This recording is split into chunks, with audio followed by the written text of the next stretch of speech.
Trends. They come and go all the time. Think about it, right? Fidget spinners, Pokemon Go. And when I was a kid, what I was into was breakdancing. Anyway, the car world is no different. It loves a good fad. Some are good, I like a bit of bling. Some are terrible, which is utter gash. That brings me on to the most annoying new trends on modern cars. Let's kick off with my personally most hated modern car trend, and that, of course, is fake exhausts. I mean, what is the point? Either have an exhaust or don't. Okay, I could maybe forgive it on some little hatchback they're trying to make look more sporty, but on a performance car, there's no need to have fake exhausts. The worst offender, I think, is the new Audi S6. So it's a diesel engine, but they give it exhaust like it's still got a V8 petrol. In fact, those exhausts, they look a little bit like coffee cups which have been chrome plated and then just stuck on. It's inexcusable. The sooner this stops, the better. At least we won't have it with electric cars, I guess. Next, we come to touchscreens. Now, we're all used to touchscreens because of our phones, and they are very useful on cars. The only problem is, when certain manufacturers decide to have all the controls for the climate through the touchscreen, so you end up having to faff around trying to do things like turn down the temperature or turn it up or reduce the fan speed, and it's very difficult to do when you're driving, so sometimes you end up just waiting for the traffic lights to be able to do it. Why don't they just have like a normal knob? It's just dead easy. Oh, just simple. Keep the climate control separate from the main touchscreen, please. Some cars sound a bit boring. It's just the nature of the beast. But then certain manufacturers try to hide this by playing fake exhaust noises through a car's internal speakers. Now, it does sort of work when you're driving along, and it can make a diesel engine sound like a performance petrol from the inside. BMW is a company that does that a lot. It is quite annoying because on the outside people just hear the rattle of a diesel. What is worse though is when certain manufacturers then try to hide the external rattle of a diesel. Skoda is one manufacturer that has done that with its VRS Kodiaq. Yeah, it actually has a speaker which plays a V8 petrol noise from the rear of the car. The absolute worst offender though was a tuned Ford Transit van I drove for a drag race. It was clearly a diesel. Yeah, it was supposed to sound like some kind of performance car. And it didn't. It wasn't convincing at all. Massive grills. They are all the rage nowadays, and manufacturers are trying to outdo each other by seeing how big they can make their car's grill. BMW is an obvious offender. What is weird though is that BMW has fitted a massive grille to its i4 electric car. An electric car doesn't need a big grille. But BMW isn't the only offender. Audi has a huge grille on its e-tron, and the grille is actually bigger than the Q5, which does need a grille because it's got an internal combustion engine. Mercedes is the same. Its EQC has a fake grille. Why? Tesla doesn't have fake grills. Though to be fair, Teslas do sort of look a little bit fish-like from the front. Maybe that's why they put the grills on the electric cars then. I don't know. But can we stop it? Figure it out, guys. Come on. Some cars have really cool names. The Ford Mustang, the Rolls-Royce Phantom, and then even the Dacia Duster. Quite like that name. Other manufacturers like to keep it a bit more simple. They give their car like a number designation or a letter, and then some number to denote the size of the engine. And it all used to be pretty easy to follow. For instance, a BMW 330i would have a 3-litre petrol engine. Simple. However, today, the 330i has a 2-litre turbocharged engine instead. Audi models used to have the size of the engine on the back of the car, but now they've just given them some random number. For instance, the A435 has a 2-litre turbo petrol engine. And then there's the Mercedes CLA 180. Does that have a 1.8-litre engine? No, it doesn't. It has a 1.3-litre engine with 136 horsepower. If fake exhausts weren't bad enough, there is another element of fakery going on with modern cars, and it is, of course, fake vents.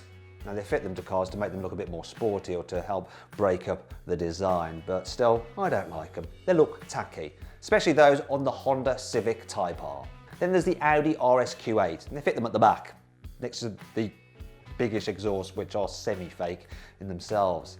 A really bad offender, though, for me, is the Toyota Supra.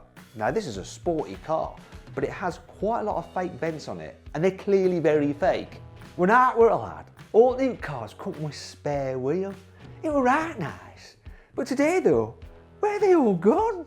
Eh? That's right. While most new cars will have like a recess area in the boot for a spare wheel, you don't get one. Instead you get some tyre sealant goo. Now I understand why manufacturers don't give you a spare wheel as standard. One, they increase the cost of the car, which I'll pass on to you, the consumer. And two, it increases the car's weight.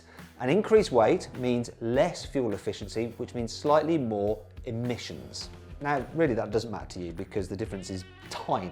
But when you multiply that up against all the cars sold by a manufacturer, it does mean the difference maybe between them making some emissions target and not making it. And if they fail to meet the emissions target, they'll get fined. That's why you don't get a spare wheel. The next thing I'm going to talk about is a trend that I think is just about to start, and we need to stop it from happening. So BMW is offering an illuminated grille on its X6 because that car isn't showy enough already. And you can imagine that if some people buy that, Audi and Mercedes will be going, oh, look at them over there. We should definitely copy that. And next thing you know, it spirals out of control and every car has got an illuminated grille. It's a bit like truckers when they put extra lights on the front of their trucks. It's just terrible and tacky. Please, we must stop this. So click on the pop-out banner up there to vote whether you think illuminated grilles should be outlawed right now. Kill them instantly at birth. Stop it happening. Come on guys, vote. We all know that sometimes you can have too much of a good thing, and that applies to gear. No, not that kind of gear. I mean the gears that you have in gearboxes on cars. Now, the more gears you have, it does allow the car to keep the engine running in its most optimal rev range, which is a good thing for economy and performance, but sometimes you can just have too many gears. I think 6, quite frankly, is enough, and 7 is acceptable. But some cars have 8, 9, and even 10 gears in their gearboxes. And the problem with that is that sometimes the systems can get a bit confused and they can never quite decide which gear to be in. Also, if you have more gears, you have more weight, which reduces your economy, so there's this battle of efficiency. And then there's the fact that with more gears, there's more things to go wrong. Surely. One of the weirdest new trends revolves around carbon fibre, and it's not fake carbon fibre trim, which you do get on certain cars like the exterior of a Honda Civic Type R. I'm talking about fake carbon fibre on the seats. Now, the culprits for this new trend are Volkswagen, Skoda and Peugeot. They have this weird kind of vinyl seat covering with a carbon fibre weave look in it. I don't really know what to say about it. What do you think about it? Let me know in the comments below. Carbon fibre effect on seats. Madness.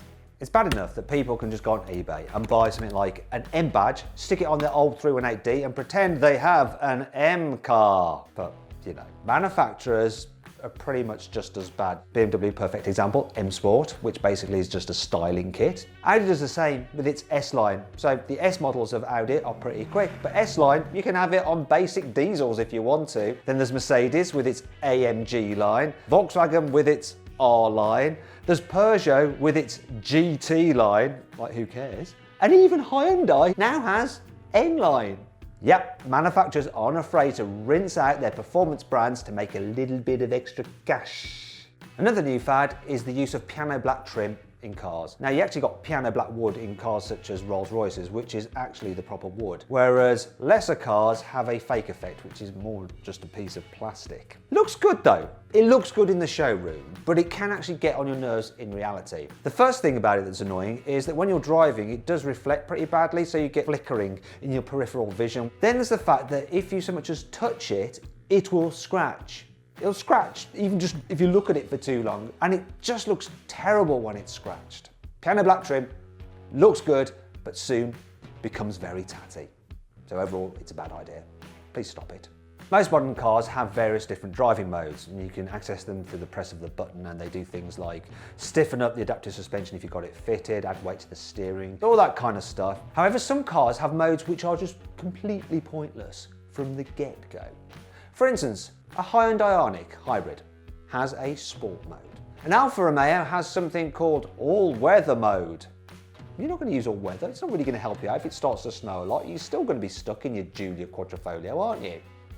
Then the worst offender is BMW. And there's quite a lot of BMWs in this list. I think they like their fads. BMWs have something called Eco Pro mode, which basically makes the car feel like you've removed half of the engine cylinders. An M8 has an Eco Pro mode. Who on earth is going to put their M8 in Eco Pro mode? What is the point? Why did you buy an M8? You may as well have just bought a blooming i3. Finally, we come to the last new trend that does need to be stopped. And it is starter buttons in absolutely every single car. Now, I kind of got it in sports cars. It like adds to the experience, and you get in your sports kind of sporty seats and you press the button to start that engine and it snarls into life. But why do you just need it on a basic hatchback? You don't. And the annoying thing about these start button things is that at least when you put the key in the ignition, you had somewhere to keep the key. Now you have to keep it in your pocket, so it's a bit uncomfortable when you're driving, or you put it in a cubby hole and then it's just rattling the whole time when you're driving along, or you put it in a very secret cubby hole and forget where it is, and then you're screwed. We don't need all the start buttons. The old way was better. I hope you all enjoyed the video. If you did, please give it a like, as it does help us out. Also, let me know in the comments what new trends annoy you, which I haven't listed here. Also, have I been unfair to some of the trends? Tell me about that as well. I will check out your comments. Now, if you want to see some other videos, click on the boxes down there. Click over there to download the carwow app. Like I say, it's completely free. And underneath the whole video itself, if you look, you can see that we've started our new line of merchandise. So go check that out. Thanks for watching.